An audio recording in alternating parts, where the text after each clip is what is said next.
When does an MMO stop being an MMO? August 2022, Dune Awakening is announced to the public.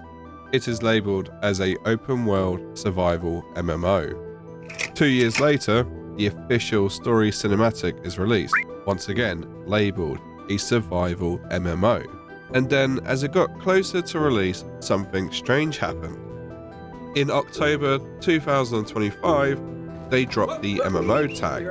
It was now a survival RPG.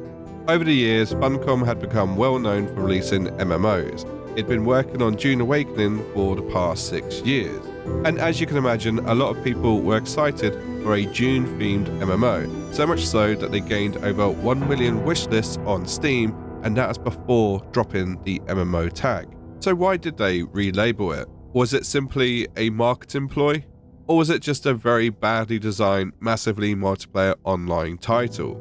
And rather than starting again, they decided to rebrand their game. So being the MMO connoisseur that I am, I decided there's only one way to find out.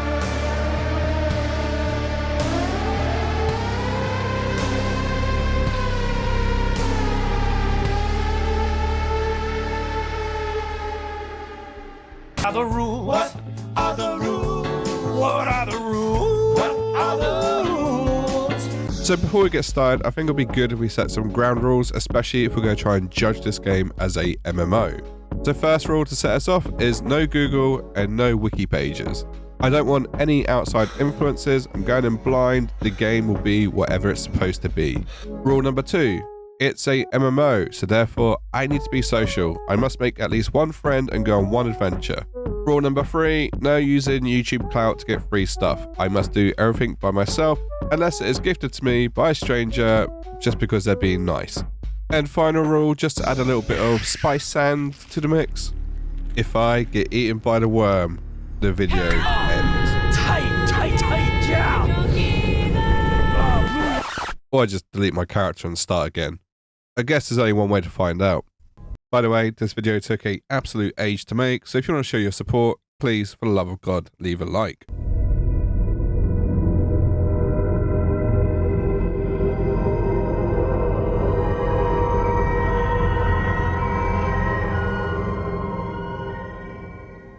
The game was installed and I was ready to go, so I clicked play now, and the first thing I had to do was choose my region. And if you're familiar with my channel, you'd know that I'm a degenerate who likes to play late at night, so I went for the North American region. I then chose the most popular server, and we were then thrown into a character creator. Now, as far as character creators go, this is one of the better ones. There's a lot you can do with this. Naturally, I chose to be a man because girls are icky. Unless you are the 6% of women who watch my channel, slay queen. I figured I need to go the most optimal build for the desert. Someone who could absorb UV rays and turn it into a strength and not a weakness. So ladies and gentlemen, I present to you Plob, Sun Edition. Yeah, he's going to be just fine. I then got interrogated by someone's nan, and as always, remember to get your nan to subscribe to my channel. She can watch it while she's sat at home or alone, wishing her grandchildren visited her more. Anyway, we leave the fleshlight-shaped ship to go to the desert planet of Arrakis. And whilst trying to land on the planet, a naughty man with a rocket launcher shoots us down. Which makes me question two things. Number 1, why does one rocket take down a whole spaceship?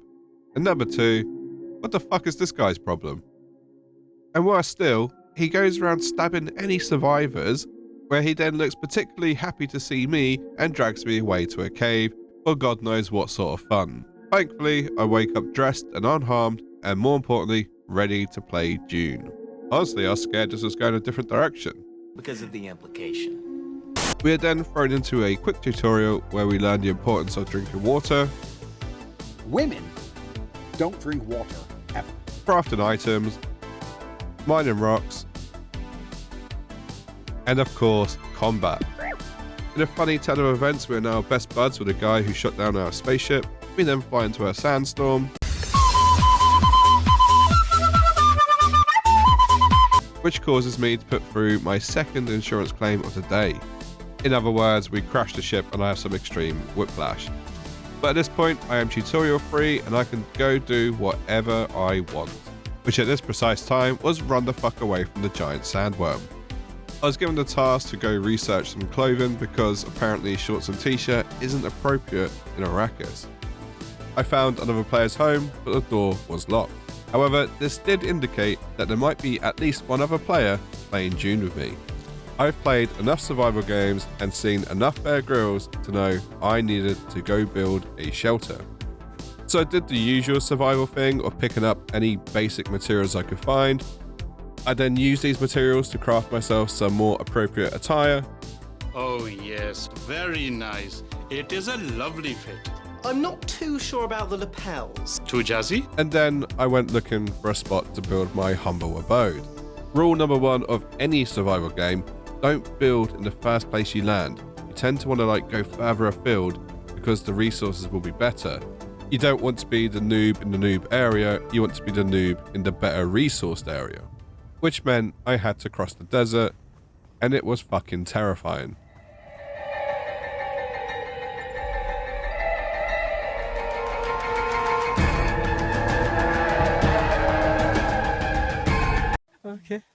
Okay, it felt more terrifying at the time. Looking back at it, it just looks like a guy running across a bit of desert. It being a noob starting area kind of makes me wonder if there's even a sandworm which will visit this location. While scouting about, I did run into another player. Hello? Hello? Hi, friend. How goes it? No talkie? Jump if you can hear me. Well, it certainly has all the social characteristics of a MMO. Can you hear me? Which is that nobody bloody well talks to each other.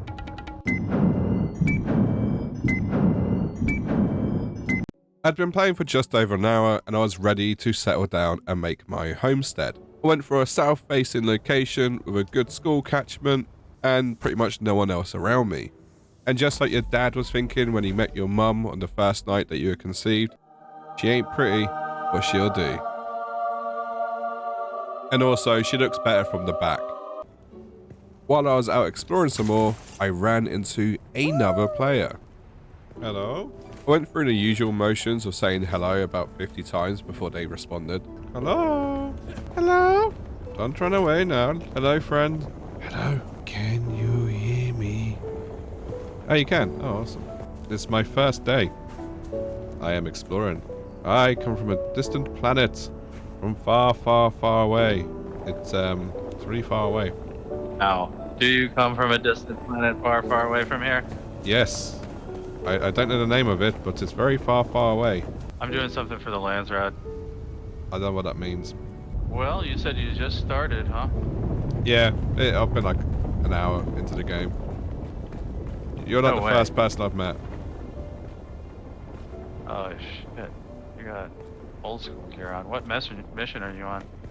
Going to see the, Deposit blood. going... Did you build your own base? Yeah, it's really cool. It has like 4 walls. It's really good. Sure. House prices are actually quite cheap around here, so I was quite surprised. I think it's like the big snake thing in the sand. This is... the worm Yeah. you speak of? Is it a worm? Shai-Hulud. I thought it was a snake. It's a giant worm, dude. Oh, okay. I've never seen Dune. Would that be important to playing this game? I told a slight lie. I've seen the movie. That's about it. I saw Dune when I was 8 years old. I thought it only come out last year. So... No. It came out a long time ago.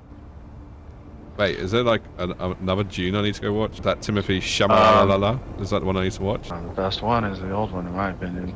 I'm sorry, Gurney. Not sorry enough. Okay. So 'Cause that's who I grew up with. I mean, I've watched that movie since, like I said, I was like 8.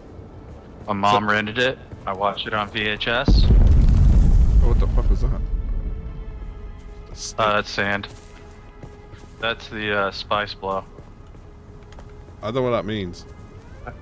Supposedly, every time a worm is born, Okay. a bubble of gases come to the surface. And that's what spice melange. You ever heard of spice melange? No, I'm British. We don't have spices. Oh shit. I don't know if I believe you anymore. Yeah, maybe you need to go back and read the books or something. Wait. Watch the There's old books? Oh, fuck me. I can't read. God damn it, dude. I'll do movies. You're I'll do fucking movies. with me, dude. I swear to God, you're fucking with me, dude. Give me a break. Get your ass to Sparta, dude. Get your fucking ass over here to the anvil already. What, where? I'll see you later, guy. Alright, thank you for talking. Bye. Sparta. Oh, he's got a ship. Oh, wow. Wow, that's impressive. Go shoot him down.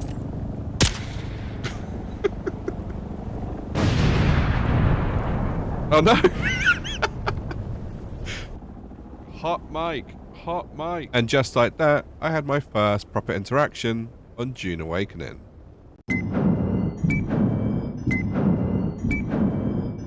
So 3 hours in, and I was about to go on my first spice trip. You're probably feeling it by now, Off-worlder.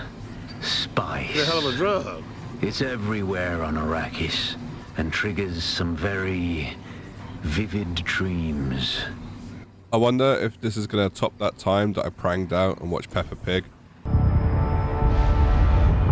Oh my god, I'm ginger.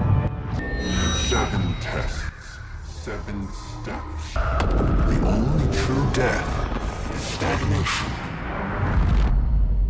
Remember, I said I'd delete my character if I died to a sandworm, not a giant sand rat.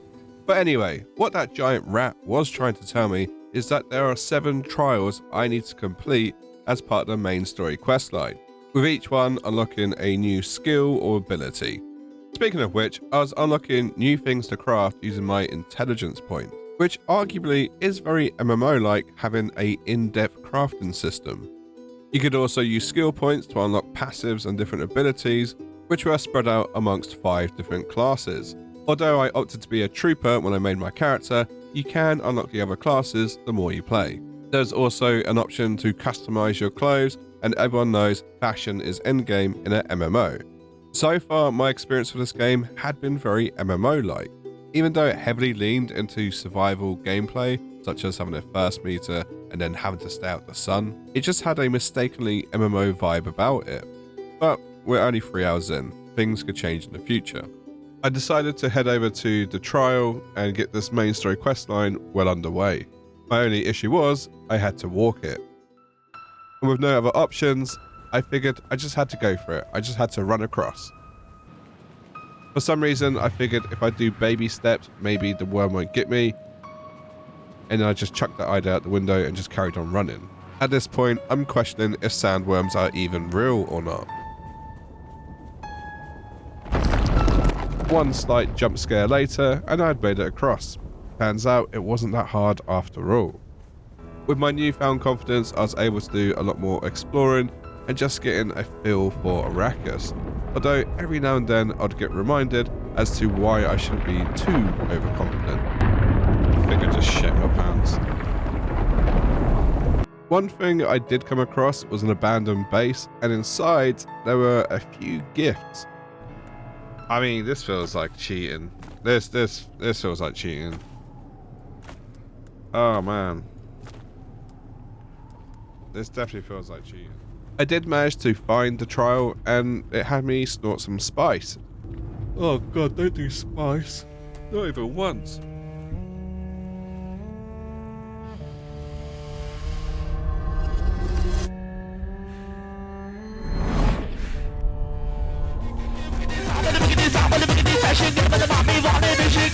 The trial consists of me running through some ruins whilst trying to avoid a big shiny light.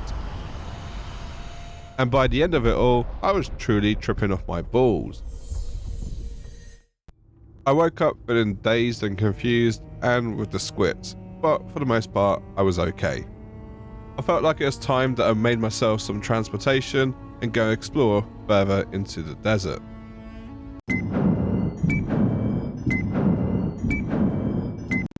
I made my way to Griffin's Reach trade post, which is basically a trade post where you can pick up contracts and buy some stuff off the local vendor.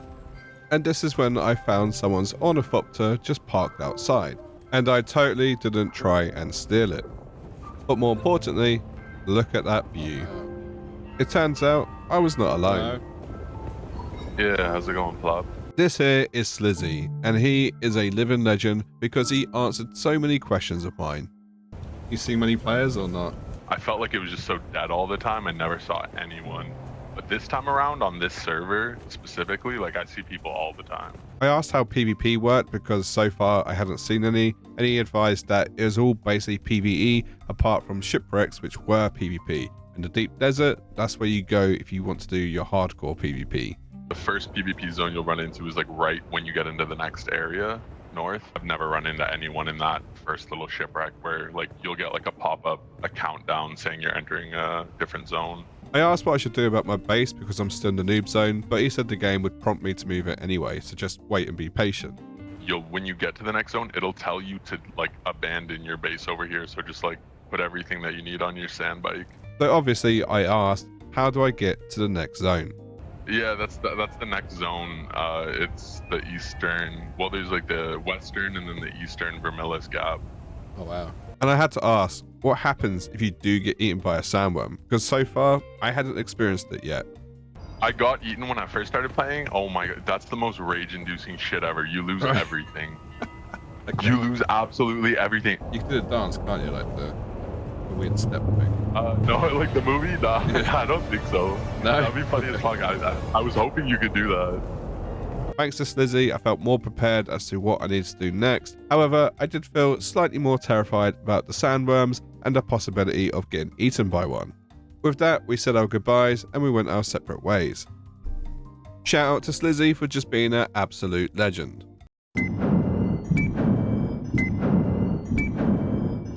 Well, it was finally time. I had built all the components for my bike, I just needed to put them together. That's it, Offworlder. You're ready. I'm waiting at Mirzabar. That's the great rock formation that looks like a giant hammer. Be careful. Vehicles are fast, but nothing can outrun Shai Halud. I reluctantly made my way over to the gap, and honestly, I was a bit nervous. I was about to be one of only a few players brave enough to make this trip. Oh. And this guy. Hello, this guy was also really brave. Anyway, I'd chosen my spot, and it was now time to cross the desert. I mean, I just go in a straight line, right? I checked the map one final time, and I even had a close call with a sandworm, and I hadn't even set off yet. Oh, I just fucking hate it. I hate it so much. Alright. My sandworm meter was orange already, and the desert seemed a lot bigger than I first anticipated. Maybe I could be first. Oh. I'm just thankful that I didn't try to walk across. It did seem as though I was getting closer to land, and then it happened. Oh shit. No. No. Go away. Fuck that noise. Fuck you. Fuck you. And just like that, I'd made it. I'd left Tutorial Desert. I was now in the big boy leagues. Oh man. I'm gonna just shit myself. A new area means I need to make a new base. But considering I hadn't done that much exploring, I knew full well it wasn't going to be my forever home. So I kept it pretty basic and pretty cozy. And now I was ready to explore the greater desert.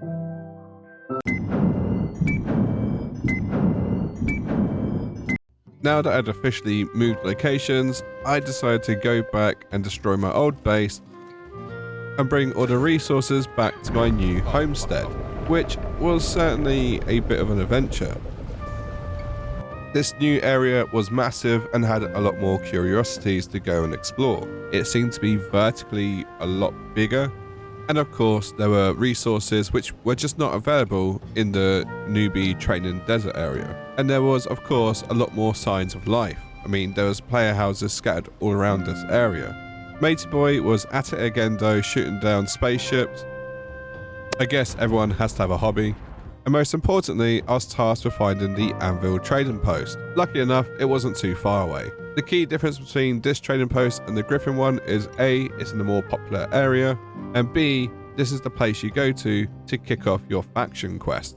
You have the option to work for House Atreides or House Harkonnen, and the more quests you do for that specific faction, the more faction points you get, which can be used to unlock cosmetics and other crafting materials.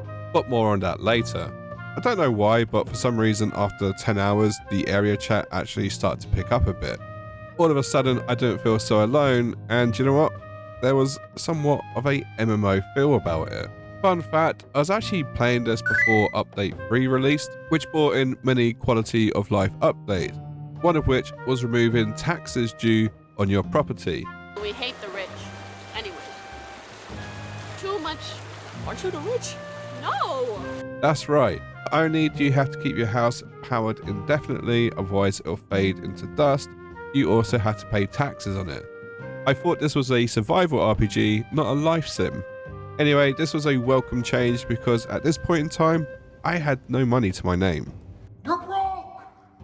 You're fucking poor! And it was this lack of funds which caused me to go exploring more, and in particular, go visit the Harko Village. So every trade post offers a taxi service. You can go to other trade posts you've visited, as well as going to one of the bigger player hubs. This includes Arakeen and the Harko Village. And I hadn't a clue what either of those were. So off I went to the Harko Village to go explore and hopefully try and make some money. This might also be a good time to explain how the player numbers work and how big the servers actually are. We want the numbers, Mason. That's all we've ever wanted. So how do the servers work on Dune Awakening? Well, let me explain. First up, you have to choose your world, and under each world is a list of associated servers. These servers can have hundreds of players registered to them. However, only 40 to 60 players can actually play on them at any given time, and that comes in the form of the Hagar Basin. However, the social hubs and the deep desert can consist of everyone on that one world, so that would be all the Hagar Basins combined. So arguably, the true MMO experience should be in the deep desert and the player hubs, although the Hagar Basin with 40 to 60 players is arguably still quite large for an MMO. I mean, it's bigger than Fallout 76, and everyone refers to that game as a MMO. You sure about that? So you might be wondering, what is the point in a player hub? Well, there's a few things you can do. You can trade with other players using the global market. There's also unique quests that you can do, and these include ones which unlock additional classes. And you can also buy faction items from your house representative.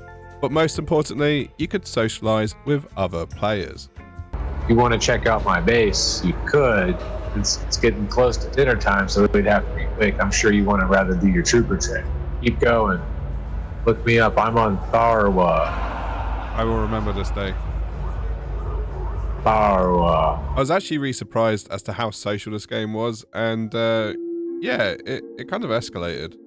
You're also a giant. I hate small people, and I hate the hitbox argument. So I'll be tall as I am in real life, you know? Yes. Yeah, I'm gonna go kill people now. If I meet you guys, I'm totally sorry. Bye-bye.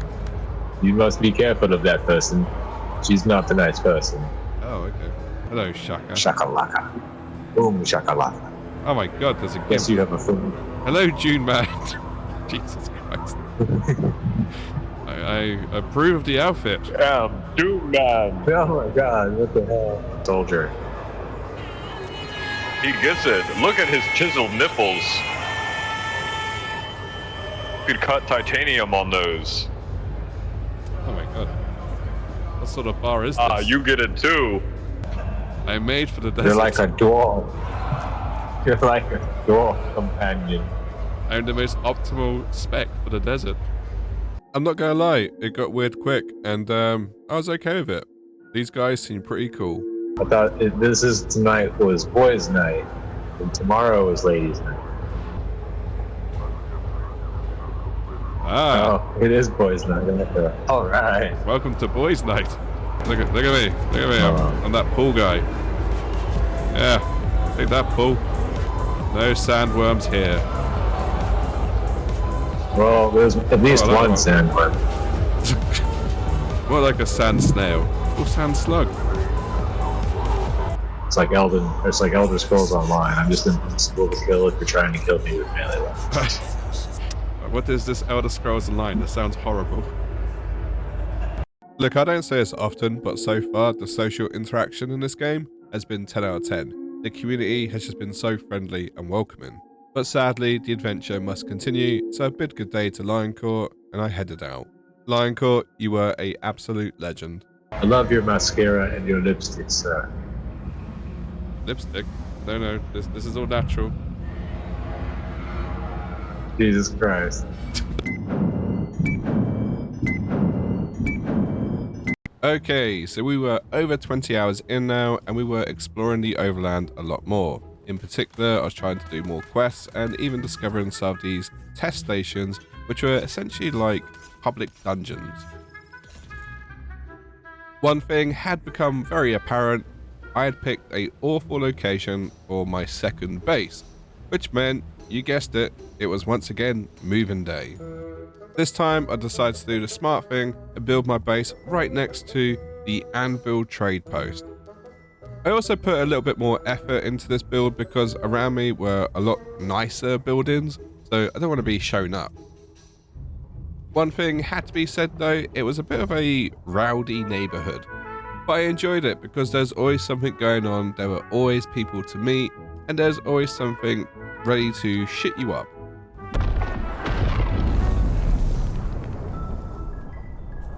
Like a spice explosion going off. Call me biased, but I really did like the looks of my house. It had a very Malibu beachfront aesthetic to it. And as I said, the neighborhood certainly wasn't a dull place. One time when I was coming home, I ran into another player who was naked. Oh, hi, Mark. And acting strangely. So strangely, I honestly thought he was feeding himself to the sandworm.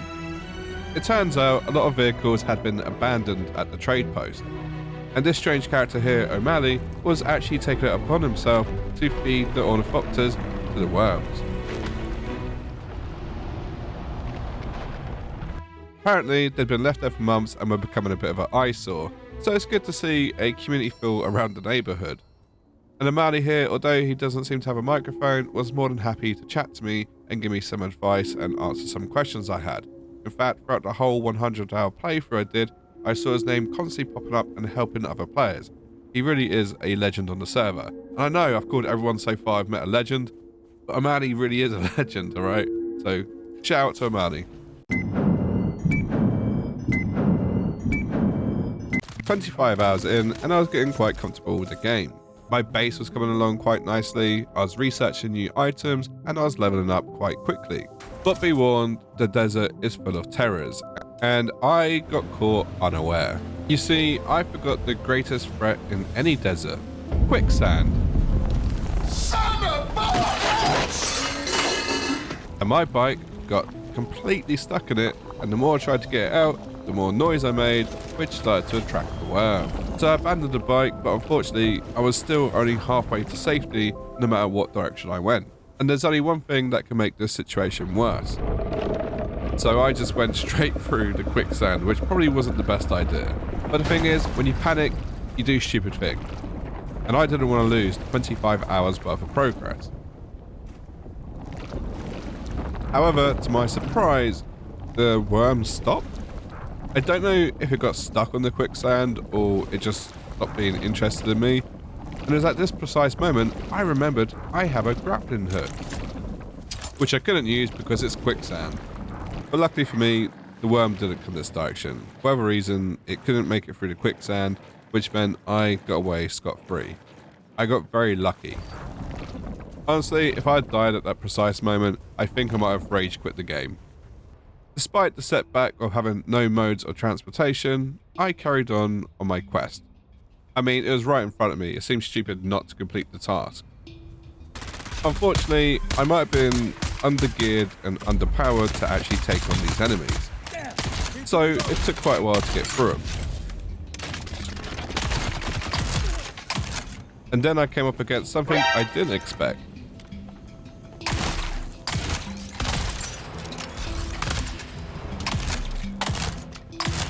That's right, it took me a minute to realize, but this was indeed another player. Egg and my face were in alignment. He absolutely scared the shit out of me, by the way. Yeah, you did me too. I'm like, wait, and then I seen you move a little bit. I'm like, oh,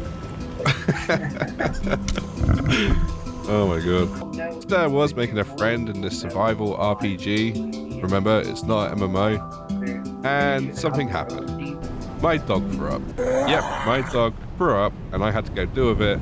And I was in the middle of a sandstorm and this guy's already talking to me and I felt really rude and I just F4'd because I had so much shit to deal with. I apologize to this guy because that was rude of me. I'm so sorry. What this also meant was my new friend here couldn't give me a lift home because by the time I logged back in, he'd vanished. And there I was, stranded, alone, with no one to help me. I just spent the last 20 minutes cleaning up my dog sick, so I wasn't about to die to some random NPC. So I hightailed it the fuck out of there. It was now night time, and I was trying to find some easy way back across that huge gap of sand. I could have attempted to walk it, but after the close call last time, I just wanted some guarantee to get home. And then I heard the most satisfying sound I've ever heard. Another player's vehicle. So I figured I should flag him down and ask him for a lift. Yo, how's it going? I don't know if you can hear me. Can you hear me? Ah, perfect. Yeah, I lost my bike in the quicksand and I don't know how to get back. Are you able to give me a lift? Yeah? Awesome. Ah, perfect. Oh yeah, let's go. This is my first time.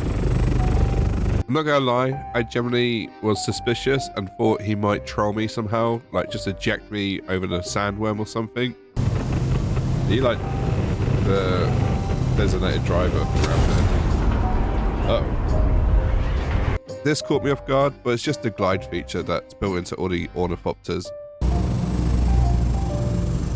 You, sir, are a legend. Thank you for your help. I'll be on my way. I'll talk about you, my travels, about the mighty GTXR. Farewell. Farewell. Farewell. And just like that, I was home safe and with all my gear still.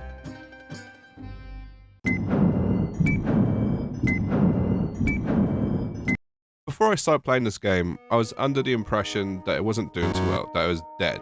Players had left in the thousands and the servers just weren't that active. But everything I'd seen so far was just proving that argument wrong. I can imagine it was sort of like New World when it first released. Player numbers were very demanding, so they just spun up loads and loads of servers, and as time went by, these servers became empty and not everyone moved off in time. I mean, don't get me wrong, as I travel around and explore, I'm seeing quite a lot of abandoned bases, but I'm also seeing a lot of social people. Every time I visited a player hub, I was guaranteed to see at least 5 other people there. I mean, don't get me wrong, I'm playing at a time they've just released a new update, so there's naturally going to be a player spike, but even before the update, there were players. One thing I did notice was that the grind was becoming a bit more demanding. The more I wanted to unlock, the more rare materials I'd have to go out and farm. And it got to the point where doing it by hand just wasn't an option. And that was when I unlocked a game changer. This one vehicle changed everything, and that was the buggy. The buggy gave you the option to add extra storage and a cut-in laser. Essentially, it became 10 times quicker because not only could you carry more materials now, your laser would bring in a bigger yield than your hand cutter. And I won't lie, between the 30-hour mark and the 40-hour mark, I don't really have much to show for it because I was just out there grinding and upgrading. My base was looking pretty nifty if you ask me. I probably spent quite a good few hours just making this place look tidy. In terms of my progress, I had joined the Atreides faction, which meant I could see the Atreides chat. And oh boy, was it annoying. It was honestly flashed up like every 2 seconds, and it's just useless drivel most of the time, which honestly was the most MMO thing I've seen about this game so far. It was spot on, exactly the same as a global chat in any MMO. But luckily, I had the option to turn it off, so I did just that.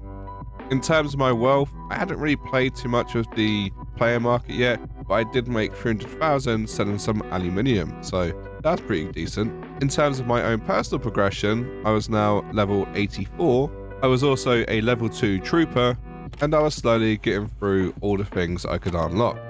My base, which I thought was in a prime location, was no longer in a prime location because the aluminium I needed to mine was at the other side of the map. So you know what that means? A second base. And truth be told, I spent a lot of time around this area just collecting aluminium, doing the base up, exploring the area and doing quests. Essentially, just making sure I had everything that I needed. And it took about 10 hours plus. And then something bad happened. As soon as I logged into the game, I knew something was wrong because I was back at my old base and my buggy and bike were parked here, and that's not where I left them. And I also seemed to be missing a whole bunch of materials. So I checked Twitter, and guess what? They had rolled back the servers, and not by a little bit, I'm talking the whole weekend. That whole last 10 hours I did, gone, forgotten, no more. It honestly broke me and made me want to quit playing this game. I was only halfway through my 100-hour playthrough, and I felt like throwing in the towel. Apparently, a few people found a way to use a exploit to destroy abandoned bases, which was enough to roll back one whole entire weekend's worth of work for my server. Making brain-dead retarded decisions which fuck off the whole community, that is very MMO-like. Well done, Funcom, you've answered my question. You are a certified MMO. Dickheads. I was already 50 hours in, so I wasn't about to quit. The fact still stood that I needed a second base and I needed to grind out some resources. So I found a slightly different spot in the same area and I got constructing my second home. And I had a good feeling about this spot pretty early on.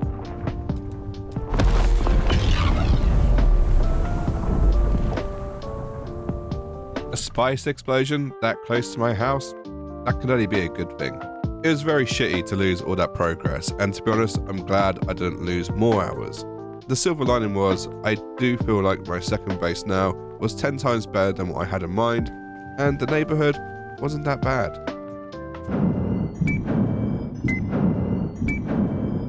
So I took a couple of days break and came back to the game, and my neighbor had built a fucking fortress. Like, my base looked tiny in comparison to that. Now, you do have the option to expand the plot of land you can build on. It just costs a little bit more power to run.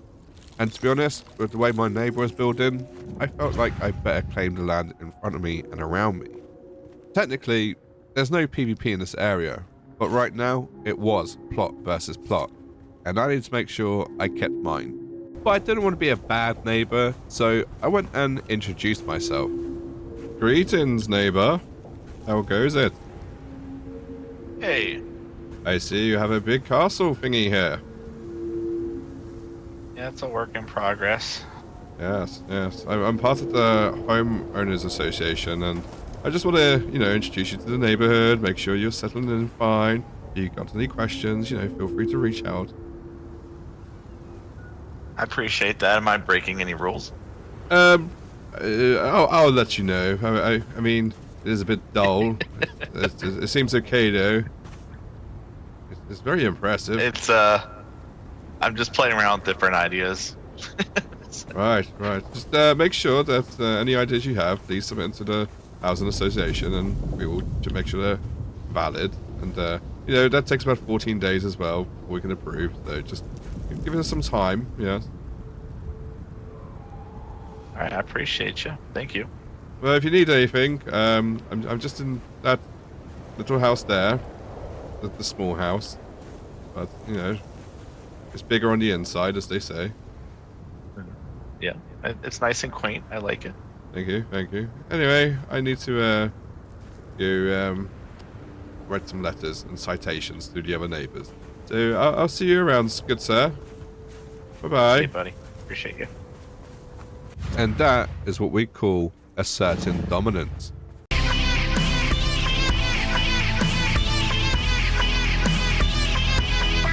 But I wasn't done there. I thought it might be wise just to secure the perimeter and make sure he knows where my land is. It turns out the sandworm didn't agree with where my land should be. Or at least where I should be building. And I could definitely tell my neighbor was miles ahead of me when it came to technology.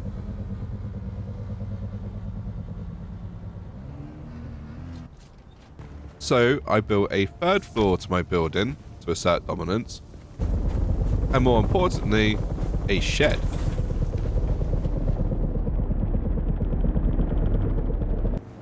This definitely got his attention and aroused suspicion. I figured if I didn't move, maybe he can't see me.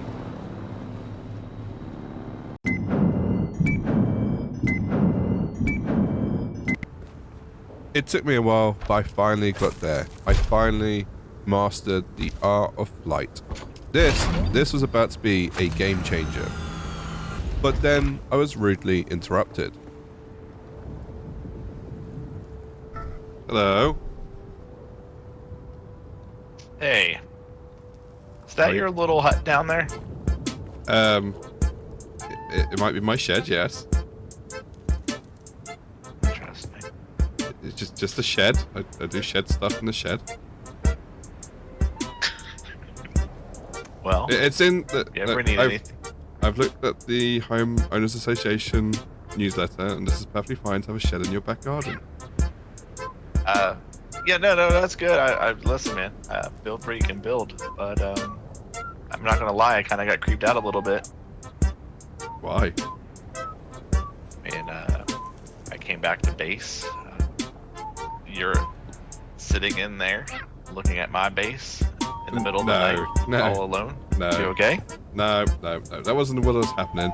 I was reading a book. But what I do in my shed is my business, quite frankly. I don't want to be harassed by my neighbours. Okay. I think that's a fair thing to ask for. Well, you know? If you need anything, let me know. Okay. And, but what a man does in this shed is up to him. Okay. All right. You have a good day now. God bless. I watch. Dominance asserted. In other news, I made it to the last area of the Harko Basin I hadn't explored yet. The Shoal, which is basically a radioactive shithole full of ships which have basically crashed, and each ship was a PvP zone. However, it did have a vital ingredient I was after, which I would need in order to make beryllium.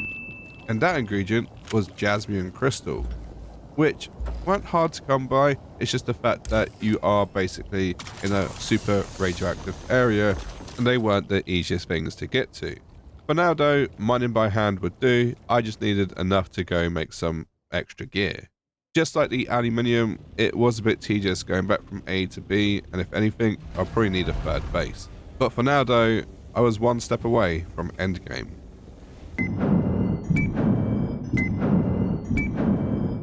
By this point, I wanted to go see the deep desert. There's just one slight problem, which was I didn't know how to get there. So I decided to speak up in area chat in the player hub. Do you have cinnamon rolls?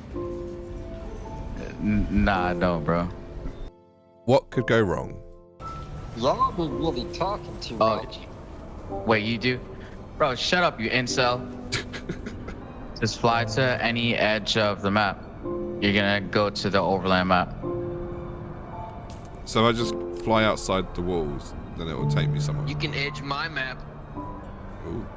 Yeah, just keep flying in any direction on the map. You'll eventually hit a like this barrier looking thing, and it's gonna take you to the overland map. I don't know if you're trolling or if you're being serious. No, I'm like really new to the game. Farm this stuff that people don't want, like farm plant fiber, farm silicon, or make silicon, sell that shit. There's stuff that people don't want to do. Yeah, selling like these people are so rich. Yeah, these people are so rich they don't even farm spice, they just buy it. So. Okay. Yeah. Alright, actually I gotta log out. Alright, cheers, buddy. Appreciate the help. Alright, man. Bye. Killbride, you're in my way. Can you move, please? This is my side. Can you take the other side? So I went and got my ornithopter, and I just headed for the boundary to see what would happen. And it was just as easy as that. It took me to the overland map where it was filled with like these little dungeons you can go to, the deep desert and the player hub. I didn't even realize up until this point that this version, this map even existed. I felt pretty stupid. So I went and checked out all the overland test stations, which is essentially a group dungeon. However, you do have the option to solo it. And if you increase the difficulty, you have a better chance to get better drops. So all in all, it was very much like a dungeon. Some might even say a MMO dungeon. It wasn't too dissimilar from the stuff in the Hagar Basin, although there were rooms you'd go into and it would unleash wave after wave of enemies, and at the very end of the dungeon, there was indeed a boss. The boss came with its own mechanics and phases, and honestly, it was actually quite revitalizing to see this in the game, because to be honest, the Overland PvE does get a bit stale after a bit of time. But anyway, I completed the dungeon and I was actually quite surprised at the rewards I got because they were top tier rewards. So I headed home with the spoils of war, where things were about to escalate with my neighbor. So there I was, minding my own business, when I noticed something out the corner of my eye. It looked like my neighbor was visiting my fence, and then I saw a thumper deployed. Hey, I see what you're doing. Now, if you don't know what a thumper is, it's basically a way to attract sandworms, and this one was right on top of my shed. Is that even gonna work? I stood there for a good minute and nothing seemed to be happening, so I assumed it was safe to get closer. What was strange was that my neighbor hadn't come out yet. Even though I blatantly saw him, I thought they might come over and say hello, and then I spotted him.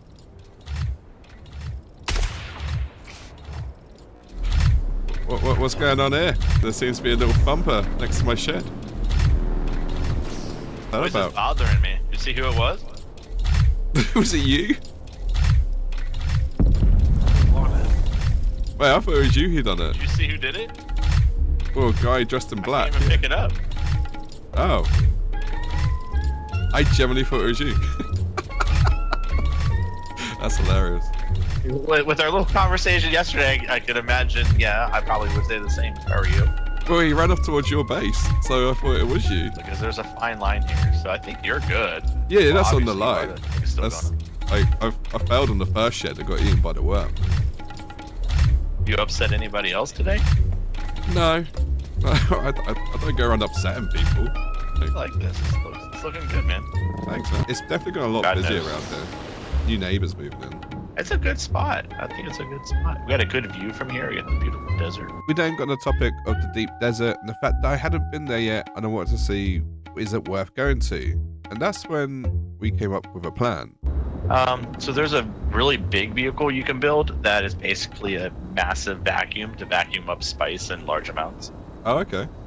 But it's big, it's slow, and you need a transport chopper to pick it up when worms come.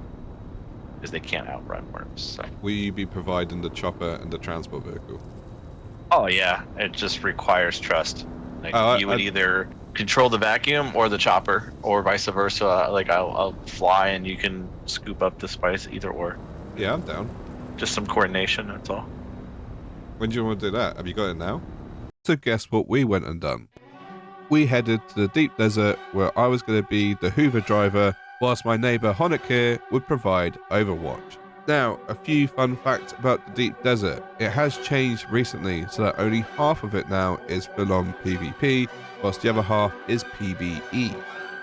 The plan was simple. We hoover up as much spice sand as humanly possible, we take it back to Honik's base, and he'll use a spice processing machine to get the spice melange.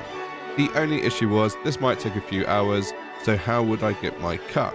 And that's when I came up with a genius plan. I could potentially put like a box in my shed and then give you access to that. Yeah, that would be a really good idea. So you thought the shed was stupid? I was just a little concerned. Okay, when I drove by the other day or yesterday, like you're just sitting in there looking, and I'm like, I'm a little creeped out. Like I'm a little scared.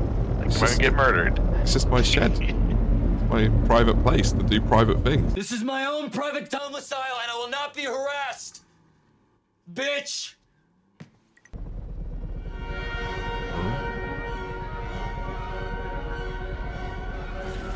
All right, fever time. Have fun. Pick it up. You're good. You're good. It's working.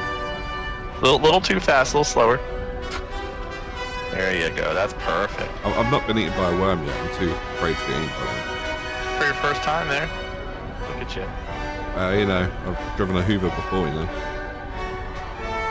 Not in this game, but just, you know, at home. Oh, get me over.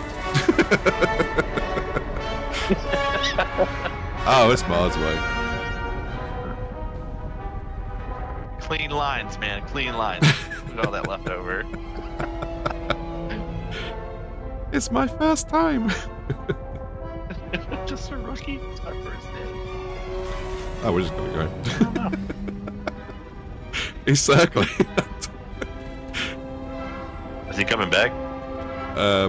My worm meter's fine. Here we go. So doing this in the PvP area would be pretty chaotic, right? It can be, and sometimes people are like really friendly and we share. It just depends on the group. People sharing PvP. Yeah, man, I've had like 3 or 4 of these running in a big circle. But again, that circle's massive. It's like so big. Oh, worm. Whee.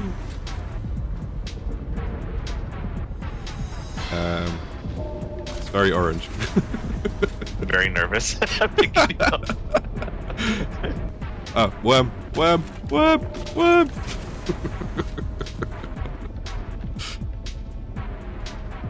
I swear he was going towards us. The adrenaline rush, brother.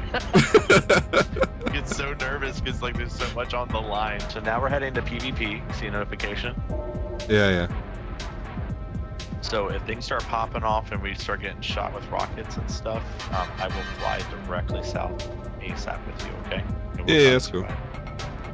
Sorry, I'm quite the negotiator. I might be able to talk him out of fighting us.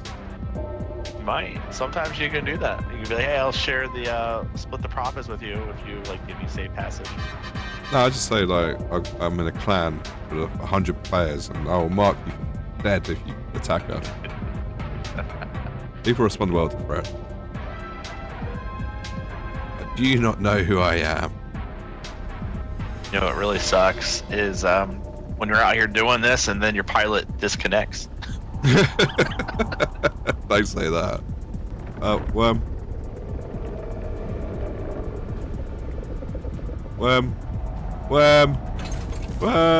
Okay, we're good. You keep me nervous. I just wasn't sure if you can hear me. We've got like 11.5 stacks, so it's pretty decent. By this point, it was late, so we decided to head back. So I can make 36 stacks. So 750 spice converts to 38 stacks. We're just trying to figure out how big the stack size is. If you Google the medium... I'm sorry, I trust you. Don't worry. I don't think I'm getting ripped No, off. you're good. Like I said, do a Google search. But you almost got a full stack there, man. Good times. Not bad. Now to set it. No. All right. Hey, I'll be on tomorrow, man, and I'll see you then if you're on. All right. Cool. Cheers, buddy. Bye. Yeah, cheers. Thank you. Yeah, I forgot one more thing. When you're converting spice, you'll get spice residue. Okay. As something else as well too. It's just what's left over. So I will be splitting that with you tomorrow. I just don't have any until that's done converting. Don't worry about it. It's all good. Did forget that. I don't want you to find that out and be like, dude, what the hell? I got ripped off. Honestly, I will split that with you if tomorrow. anything, I'm ripping you off, so it's all good. Alright, man. See you. Bye.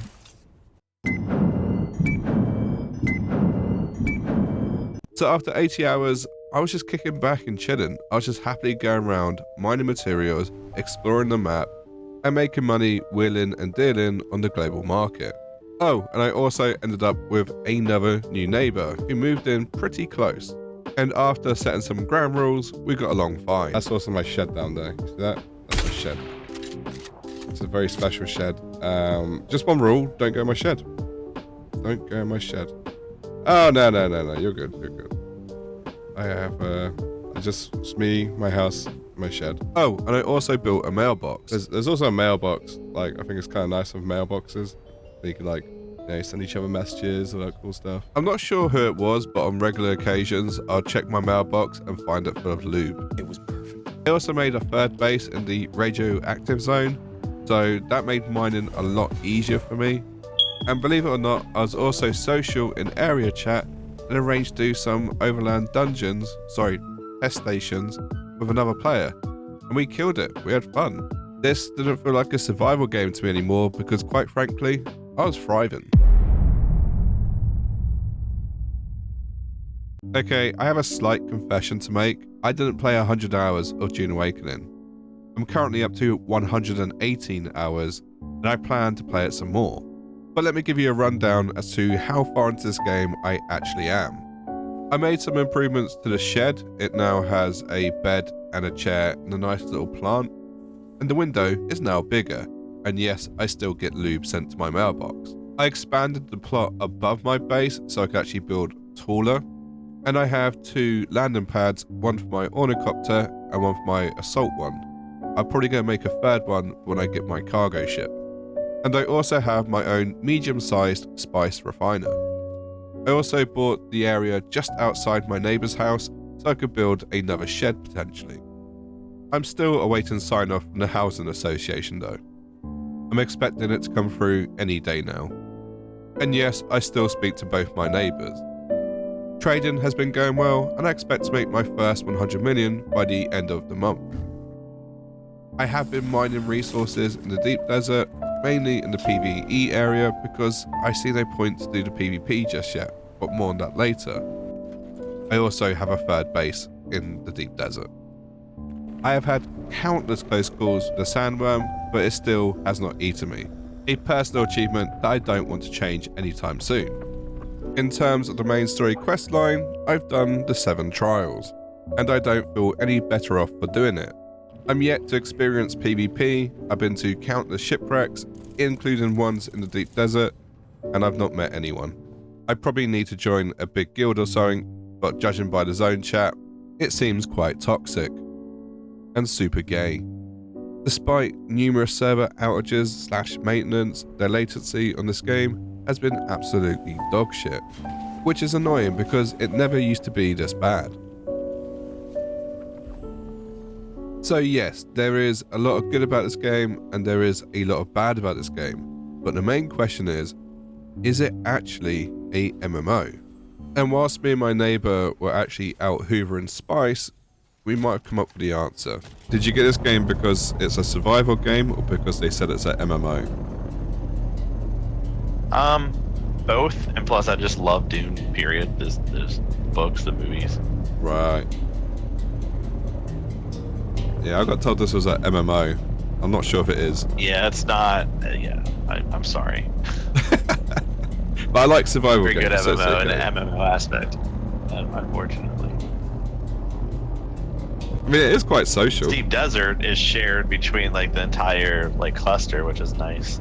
So it does get busy out here. Sometimes you don't see anybody. Sometimes it's super busy. But I guess because it's a PvP zone, not many people come here, right? Well, like due to the PvP. The problem with this game is the developers were not very clear on what was end game. Like nobody thought end game was going to be like, hey, I'm just going to spend all my time in a flying helicopter. And then we found that out and we're dealing with that. And then what happened is the PvP player base in this game, and I'm just being honest with you because I enjoy both aspects of this game, PvP and just being friendly. it was very toxic. So everybody was finding every way to ruin somebody else's experience, and it just got toxic for way too long. They took them too long to fix it, and a lot of people left. I think there's a missed opportunity there. I also would like to see a different type of class system. Like, I want to be encouraged to group with people. So like I know it's not lure and book friendly, but a tank, a healer, and DPS would have been really nice for like dungeons and testing stations. Yeah, like but, an MMO. Like, nothing synergizes very well teaming with other people. It just doesn't make sense. Essentially, there's a lot about this game which is very MMO-like, and it does very well. But it's like they don't go in on it enough.